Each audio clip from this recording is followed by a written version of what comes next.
안녕하세요. 이은주의 심리학 놀자 시간입니다. 오늘은 꼭 모든 것을 긍정적으로 받아들이려고 노력하지 않아도 된다는 말씀을 해드리고자 합니다. 어떤 사람들은 거의 모든 일을 긍정적으로 받아들여야 좋은 삶이라고 말합니다. 예를 들면 실직했다고 잘 됐네. 신나게 놀아보자. 남편이 바람났다고 아직 건강하고 열정적인가 보네. 아들이 학교에서 말썽 부리다가 퇴학당했다고 대학 등록금 걱정할 일은 없겠네. 이렇게 인생을 긍정적으로 바라보는 것은 나름대로 의미가 있기도 합니다. 하지만 삶은 때때로 엉망진창이라는 게 사실이 아닐까요?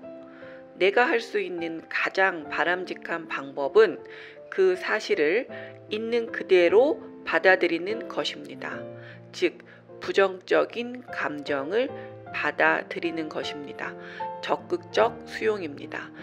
부정적인 감정을 받아들이지 않으면 부정적인 감정이 더 짙어지고 오래가며 여러 문제를 만들고 맙니다. 한결같은 긍정적인 감정을 유지하려고 하는 것은 일종의 회피입니다. 삶의 역경에 대한 적절한 해결책이 아닙니다. 좋은 가치관과 실행에 따른 판단 기준을 확립하는 것이 더 중요합니다. 삶의 역경은 오히려 우리에게 활력과 자극을 줍니다. 사실 삶의 문제는 단순합니다. 일은 꼬입니다. 사람들이 내 속을 뒤집어 놓습니다. 사고가 때때로 터집니다. 이런 일들이 생기면 우리는 불편한 감정을 느낍니다. 기분은 더럽습니다. 하지만 괜찮다고 생각하는 것이 필요합니다. 부정적인 감정은 우리 정신 건강의 필수 요소입니다. 정신이 건강하려면 부정적인 감정과 긍정적인 감정이 교차 순환되어야 합니다. 부정적인 감정을 받아들이지 않는 건 문제를 풀지 않고 미루는 것입니다. 숙제를 하지 않고 미루는 것처럼 말입니다. 부정적인 감정을 잘 다루려면 부정적인 감정을 사회적으로 용인되는 건전한 방식으로 그리고 자신의 가치관에 부합하는 방식으로 표현하는 것이 바람직합니다. 예를 들어 나는 비폭력이라는 가치를 수호하는데 이를 위한 기준은 욕과 손찌검 그리고 소리를 지르지 않는 것입니다. 그래서 난 화가 났을 때 분노를 표출하긴 하지만 절대로 상대방에게 소리를 지르지 않기로 하는 것입니다. 부끄러운 고백이지만 감정절제 훈련 이전에는 저도 화가 나면 가족에게 소리를 지르고 욕을 하기도 했었습니다. 절대로 분노 자체가 문제는 아닙니다. 분노는 자연스러운 현상이며 삶의 일부입니다. 단언컨대 화를 내는 게 때때로 엄청나게 도움이 될 때가 자주 있습니다. 감정은 피드백 메커니즘임을 명심해야 합니다. 문제는 다른 사람에게 욕을 하고 소리를 치는 행동이지 분노가 아닙니다. 분노는 여러분에게 욕을 하고 소리를 지르라고 명령을 전달하는 것뿐입니다. 전달자인 분노를 탓하지는 말고요. 내가 욕을 하고 소리를 지르는 것을 인식하고 그러한 행동을 하지 않으면 됩니다. 무조건 긍정적으로만 생각하는 습관이 들면 삶에는 문제가 있을 수밖에 없다는 사실, 즉 저는 이러한 사실을 진리라고 생각하는데요.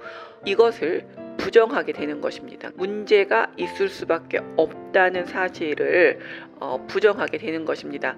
그리고 문제를 부정하면 문제를 풀어 행복을 얻을 기회를 잃게 됩니다. 삶의 문제는 삶의 의미와 가치를 만들어줍니다. 따라서 문제를 피하다 보면 우린 짧은 시간 즐거울지 모르겠으나 무의미한 존재로 살아가게 될 수 있습니다. 장기적으로 보면 맛있는 피자를 먹을 때보다 걷기 대회 완주할 때 더 큰 행복을 느낄 수 있습니다. 핸드폰 게임에서 이길 때보다 아이에게 책을 읽어주었을 때가 더 행복함을 오랫동안 느낄 수 있습니다. 자동차를 살 때보다 사업을 시작해 돈을 조금씩 벌기 시작할 때 더 큰 행복감을 느끼게 됩니다. 물론 이런 활동은 스트레스를 주고 고되고 때로는 피곤하고 눈물이 나기도 합니다. 또 가혹한 문제를 연이어 낳기도 합니다. 하지만 이런 것들이야말로 우리에게 가장 의미 있는 순간이자 가장 기쁜 일입니다. 고통과 투쟁은 물론 분노와 절망까지 따르겠지만 일단 해내고 나면 훗날 촉촉한 눈매로 과거를 회상하면서 나의 손주들에게 옛 이야기를 들려줄 수 있지 않을까 생각해 보기도 합니다. 프로이트가 말했습니다. 어느 날 문득 돌아보면 투쟁했던 나날이 가장 아름답게 느껴질 것이다. 그러므로 쾌락, 물질적인 성공, 나는 다 안다는 태도, 무한 긍정과 같은 가치는 삶의 이상으로 삼기에는 적절치 않다고 말입니다. 한 사람의 삶에서 가장 빛나는 순간은 쾌락, 성공, 그러니까 지식이나 긍정과는 거리가 멀다고 말했습니다. 중요한 건 좋은 가치 확립과 실행 판단에 따른 기준을 정하는 것입니다. 그러면 즐거움과 성공은 그 결과로 자연히 따라올 것입니다. 즐거움과 성공 그 자체로는 공허한 쾌락일 뿐입니다. 오늘도 여러분과 저 모두 자신을 충분히 사랑해 주시고 타인을 충분히 사랑하는 날 되시길 바랍니다. 감사합니다.